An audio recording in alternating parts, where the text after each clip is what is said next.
Sir பெரியவங்களாம் சொல்லுவாங்க கல்லடி பட்டாலும் கண்ணடி படக்கூடாது அப்படின்னு சொல்லிட்டு. ஏன்னா ஒருத்தவங்களுடைய கண் திருஷ்டி அப்படின்றது நமக்கு வந்து உடல் ரீதியாகவும் சரி மன ரீதியாகவும் சரி நிறைய பிரச்சனைகளை கொண்டு வந்து கொடுக்கக்கூடிய ஒரு பெரிய விஷயமா இருக்குது அப்படின்றப்போ அந்த கண் திருஷ்டி அப்படின்றது நம்மளை தாக்காமல் இருக்கிறதுக்கும் அது நம்ம கிட்ட நெருங்காமல் இருக்கிறதுக்கும் என்னென்ன விஷயங்கள் ஆன்மீக ரீதியாக நம்ம பண்ணலாம் சார்? ஆமாம், சில பேரெல்லாம் பார்த்தோன்னா முகத்தை பார்க்கும்போதே அவங்கள பார்க்கும்போதே பார்க்கணும் போல இருக்கும். ஏன்னா மகாலட்சுமி பெண்கள் இருந்தால் மகாலட்சுமி மாதிரி இருப்பாங்க. அவங்களுக்கு பார்வைலாம் எப்படி தோணுனாங்க, அவங்கள பார்த்தாக்க மகாலட்சுமி இருந்தால் இப்படி தான் இருப்பாங்களோ அப்படின்னு பார்க்க தோணும். அப்போ பார்க்க தோணும். ஏன்னா இயற்கையாகவே ஒரு மகாலட்சுமி நம்ம பார்க்கல, கடவுள் அந்த மாதிரி முகம் இருக்கும்.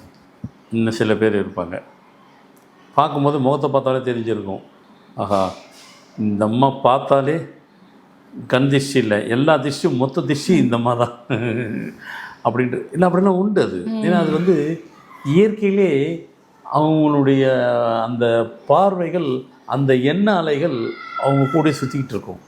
அந்த பார்வை பட்டாவே போதும் அந்த மாதிரி. அதனால் பார்க்குறவங்க எல்லாருமே அப்படி கிடையாது.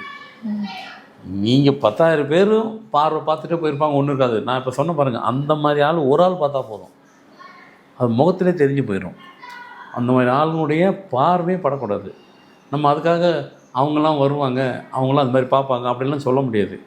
வரவும் செய்வாங்க, பார்க்கவும் செய்வாங்க. அந்த மாதிரி ஆளுங்க வந்தாலும் சரி பார்த்தாலும் சரி நம்மளை ஒன்றும் அஃபெக்ட் பண்ணக்கூடாது, நம்மளை எந்த விதத்துலேயும் அதை வந்துட்டு பாதிக்கக்கூடாது. இதிலே இந்த திருஷ்டிக்கு வீடுங்களுக்கு ஒன்று இருக்குது, ஆஃபீஸுங்களுக்கு ஒன்று இருக்குது, ஃபேக்ட்ரிகளுக்கு ஒன்று இருக்குது, இண்டஸ்ட்ரீஸுக்கு ஒன்று இருக்குது. இதிலே வந்து இந்த கண் திருஷ்டியிலே வந்துட்டு ரொம்ப தீவிரமான கண் திருஷ்டிலாம் கூட பாதிக்கிறதெல்லாம் இருக்குது. சும்மா சில பேர் அவங்க உள் மனசுலே பார்த்து சொல்கிறது கண் திருஷ்டின்னு ஒன்று இருக்குது. கண்ணால் பார்க்குற திருஷ்டி தான் இல்லை, அது மன திருஷ்டின்னு கூட அதுக்கு பேர் வச்சுக்கிடலாம். மனசில் வந்துட்டு அப்படி இப்படிலாம் சொன்னோன்னு வச்சுக்கிறீங்க, அது என்ன நம்ம கண்ணால் பார்க்கறதுனால கண் திருஷ்டின்னு பேர் வச்சுனோம்ல, மனதளவு கூட பட்டு மன திருஷ்டி கூட இருக்கும் அது.